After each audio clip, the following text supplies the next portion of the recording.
പടം നന്നായിട്ടുണ്ട്, നല്ല ഡെപ്തുള്ള സ്റ്റോറിയാണ്.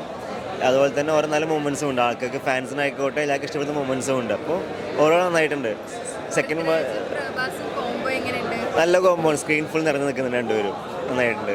സലാർ സൂപ്പർ പടം, എക്സ്പെഷ്യലി ഫാൻസ് മസ്റ്റായിട്ട് വന്ന് കാണണം. നിങ്ങൾ KGF ആയിട്ട് ഒട്ടും കമ്പയർ ചെയ്യരുത്. ഇത് പ്രശാന്തിൻ്റെ മറ്റൊരു മാജിക്കാണ്. പ്രഭാസ് പൃഥ്വിരാജും പൊളിച്ചടുക്കി, ഒരു രക്ഷയില്ല. പൃഥ്വിരാജിന് ആവശ്യത്തിലുള്ള സ്പേസ് കൊടുത്തിട്ടുണ്ട്. പ്രഭാസാണ് സ്കോർ ചെയ്തേക്കുന്നത്. ഒരു സ്റ്റോറി ബേസ്ഡാണ്, ഫസ്റ്റ് പാർട്ടാണ്. ആ ഫസ്റ്റ് പാർട്ടിൻ്റെ ആ ഒരു ഇനി വരാൻ പോകുന്നതാണ്, കത്താൻ പോകുന്നതെന്നുള്ള പടം പറഞ്ഞു പോണത്. തിയേറ്റർ വാച്ചബിളാണ്, മസ്റ്റായിട്ട് വന്ന് കാണും. ആ KGFിൻ്റെ BGMിൻ്റെ രോമാഞ്ചിഫിക്കേഷനൊക്കെ ഈ പടം തരുന്നുണ്ട്. കുറേ കിടുക്കാച്ചി സീനുണ്ട്. തിയേറ്റർ വാച്ചബിളാണ്, സൂപ്പർ പടം. മൂവി ഗംഭീര മൂവിയല്ലേ, ഒന്നും പറയില്ല. ഇത് കുറേ നാളുള്ള നമ്മുടെ വെയിറ്റിംഗ് ആയിരുന്നു. ഡയറക്ഷൻ, കാസ്റ്റിങ്, കാര്യങ്ങൾ, രാജുവേട്ടനെ, പ്രഭാസ് എല്ലാം അടിപൊളി. ഇന്നലെ ലാൽ സാർ കത്തിച്ച് വെച്ച തീ, ചേട്ടൻ കത്തിച്ച് വെച്ച തീ, അനിയനത് ഏറ്റെടുത്തു എന്ന് വേണമെങ്കിൽ പറയാം. ക്രിസ്മസ് രണ്ടുപേരും ഒരുമിച്ച് ഷെയർ ചെയ്താൽ കൊണ്ടുപോയി.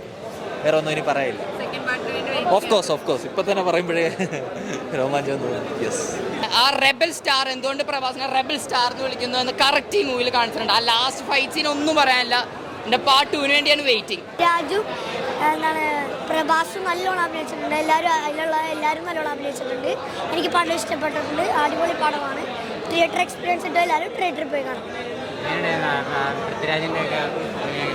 അടിപൊളി അഭിനയമായിരുന്നു, എല്ലാവരുടെയും നല്ല അഭിനയമായിരുന്നു. പിന്നെ ബാഹുബലിക്ക് ശേഷം വന്ന പ്രഭാസിന്റെ പടമാണ് സലാർ. നല്ല അടിപൊളി പടമാണ്, എല്ലാവരും കാണുക. ഇഷ്ടപ്പെട്ടു, ഒത്തിരി. ഇപ്പോഴും ഇങ്ങനെ എന്താ പറയുക, രോമമൊക്കെ എഴുന്നേറ്റൊക്കെയായിരുന്നു ഓരോ ഡയലോഗിനും. പൃഥ്വിരാജൻ നമ്മൾ മലയാളത്തിലെ പ്രഭാസിൻ്റെ കൂടെ ഇങ്ങനെ ഒപ്പത്തിനൊപ്പം നിന്ന് ഭയങ്കരമായിട്ട് പൊളിച്ചടുക്കി. സെക്കൻഡ് ഹാഫാണ് എനിക്ക് കൂടുതൽ ഇഷ്ടപ്പെട്ട. KGFന് ശേഷം എഴുന്നേറ്റൊന്ന് കൈയടിക്കാൻ തോന്നിയൊരു സിനിമയാണ് ക്രിസ്മസ്. ഏതായാലും സലാറ് പൊളിച്ചടുക്കി.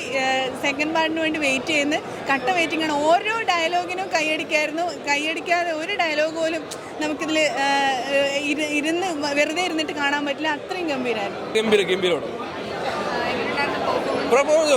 ഓൾറെഡി പ്രശാന്തിൻ്റെ പടമാണ്. അപ്പോൾ അതുകൊണ്ടുള്ള ആ ഒരു ഇതിട്ട് പിന്നെ പ്രഭാസ് ഒരു രക്ഷയില്ല, ഭയങ്കര രോമാഞ്ചം. ആ ഫൈറ്റ് സീനൊക്കെ കണ്ടിട്ട് നമുക്ക് തന്നെ രോമാഞ്ചം വരുന്നുണ്ട്. പിന്നെ പൃഥ്വിരാജും കൂടി കൂടിയപ്പോൾ ഗംഭീരം ഒരു വിഷ്വൽ ട്രീറ്റ് നമുക്ക് നൽകി. സെക്കൻഡ് പാർട്ടിന് വേണ്ടി വെയിറ്റിംഗ് ആണ്. നല്ല പടമായിരുന്നു. ഈ പറഞ്ഞ പോലെ പൃഥ്വിരാജിന് പ്രഭാസിന് അത് ഈക്വൽ ഇത് കൊടുത്തിട്ടുണ്ട്. അതുകൊണ്ട് തന്നെ നല്ല രസമുണ്ടായിരുന്നു കാണാൻ. നല്ല മോശം. അടിപൊളിയാണ്, നന്നായിട്ടുണ്ട്. ആക്ഷൻ തകർത്തു, ക്യാമറ ഒരു രക്ഷയില്ല.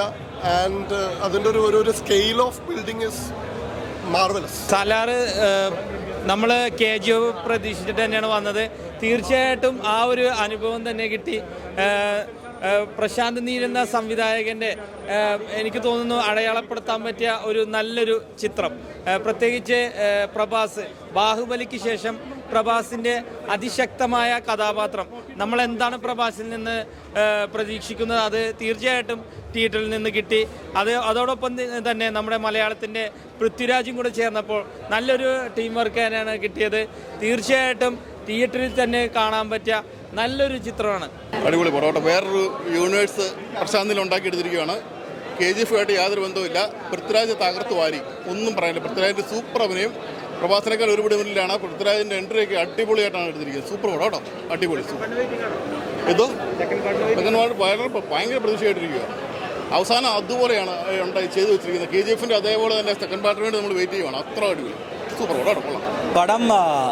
സലാർ സീസ്ഫയർ ഒരു ബിൽഡപ്പാണ്. ഖാൻസാർ എന്ന് പറയുന്ന ലോകത്തിൻ്റെ ബിൽഡപ്പ്. പ്രശാന്തിയിൽ ആ ഒരു ലോകത്തിലേക്കാണ് നമ്മൾ കൊണ്ടുപോകുന്നത്. അതിനുശേഷം സംഭവിക്കുന്നത് രണ്ട് ഫ്രണ്ട്സിൻ്റെ കഥകളാണ്. അത് രണ്ടുപേരും, പൃഥ്വിരാജ് ആൻഡ് നമ്മുടെ പ്രഭാസ് പൊളിച്ചിട്ടുണ്ട്. പ്രഭാസിന് ഒബ്വിയസ്ലി സ്ക്രീൻ സ്പേസ് കൂടുതലായിരിക്കും. ക്ലൈമാക്സ് ഒക്കെ ആകുമ്പോൾ പൃഥ്വിരാജിൻ്റെ ആ ഒരു സ്വാഗും ഇവർ രണ്ടുപേരുള്ള ഒരു ഫൈറ്റൊക്കെ ഉണ്ട്. അതൊക്കെ ഓസമായിരുന്നു.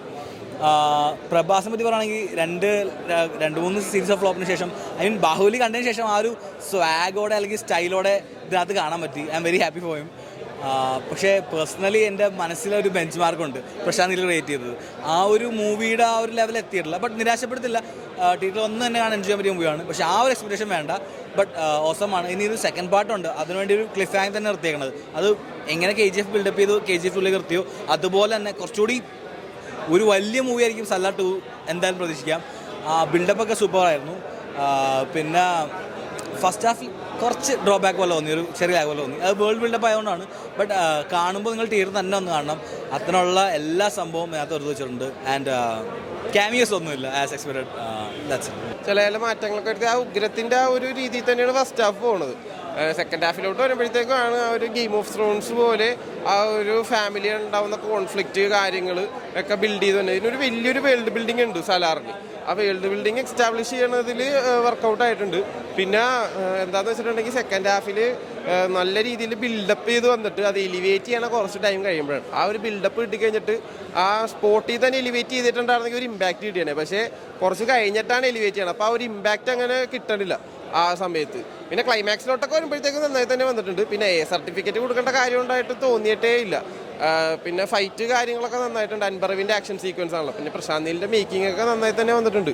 വീട്ടിലെ മേക്കിംഗ് ആണ്. അതുപോലെ തന്നെ ഫ്രെയിംസ് കാര്യങ്ങൾ കളർ ഗ്രേഡിങ് ഒക്കെ തന്നെ നന്നായി വന്നിട്ടുണ്ട്. പിന്നെ പ്രഭാസിൻ്റെ കാര്യം പറയുകയാണെങ്കിൽ ആദിപുരുഷ്, രാധേശ്യാം, സാഹോയൊക്കെ കണ്ടപ്പോൾ ഒരു അമ്മാവൻ പ്രഭാസമായിട്ടാണ് തോന്നിയിട്ടുണ്ടായിരുന്നത്. പക്ഷേ ഇതിനകത്തോട്ട് വരുമ്പോഴത്തേക്കും പ്രഭാസ് അടിപൊളിയായിട്ടുണ്ട്. പ്രഭാസിനെ പ്രസൻറ്റ് ചെയ്തേക്കുന്ന രീതിയൊക്കെ കൊള്ളാം. ലുക്ക്, സ്വാഗ് കാര്യങ്ങളൊക്കെ അടിപൊളിയായിരുന്നു. പിന്നെ രാജുവേട്ടൻ നല്ല റോളാണ് കിട്ടിയത്. അത് പുള്ളി നന്നായി തന്നെ ചെയ്തിട്ടുണ്ട്. പിന്നെ സെക്കൻഡ് പാർട്ട് കൂടി കണ്ടാലേ നമുക്ക് ഇതിൻ്റെ ഒരു പ്രോപ്പർ ഐഡിയ കിട്ടുള്ളൂ. കാരണം സെക്കൻഡ് പാർട്ടിലോട്ടുള്ള ഒരു എസ്റ്റാബ്ലിഷ്മെൻ്റാണ് ഈ ഫസ്റ്റ് പാർട്ടായിട്ട് വന്നേക്കുന്നത്. പിന്നെ ഇതിൻ്റെ ആർട്ട് വർക്കൊക്കെ കൊള്ളാറുത്. പിന്നെ ഈ ആകെ ഒരു വെറുപ്പിക്കലായിട്ട് തോന്നിയത് എന്താണെന്ന് വെച്ചിട്ടുണ്ടെങ്കിൽ ശ്രുതിഹാസൻ്റെ ഡബ്ബിങ് ഒരുമാതിരി വെറുപ്പിക്കലായിട്ടാണ് തോന്നിയേക്കുന്നത്. ഒട്ടും സിങ്ക് ആവാത്ത വോയിസ്, അവർക്ക് ചേരാത്തൊരു വോയിസ് ആയിട്ടാണ് തോന്നിയേക്കുന്നത്. ഭയങ്കര വെറുപ്പിക്കലായിരുന്നു ഈ ശ്രുതിഹാസൻ്റെ പോർഷൻ വരുമ്പോൾ തുടക്കം തന്നെ. കാരണം ആ ഡബ്ബിങ് ഇങ്ങനെ ഇറിറ്റേറ്റ് ചെയ്തുകൊണ്ടിരിക്കുന്നു ശ്രുതിഹാസൻ്റെ.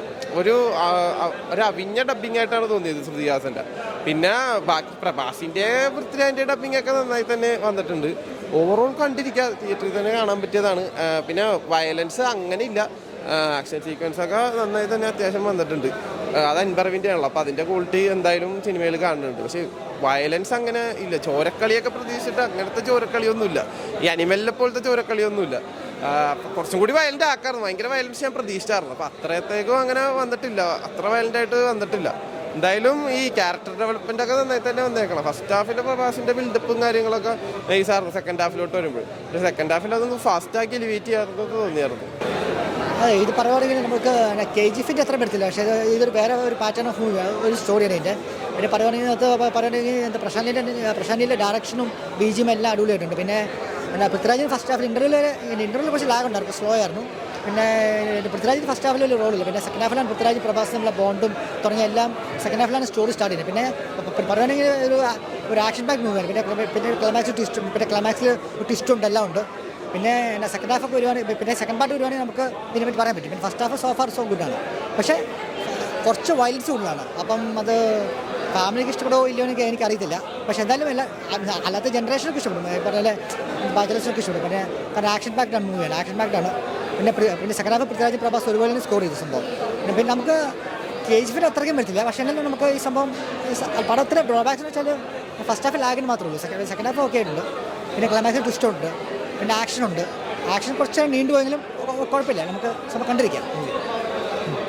നല്ല ലാഗാ കണ്ടിരിക്കാം, പക്ഷേ കുറച്ച് ലാഗുണ്ട്. One time watchable.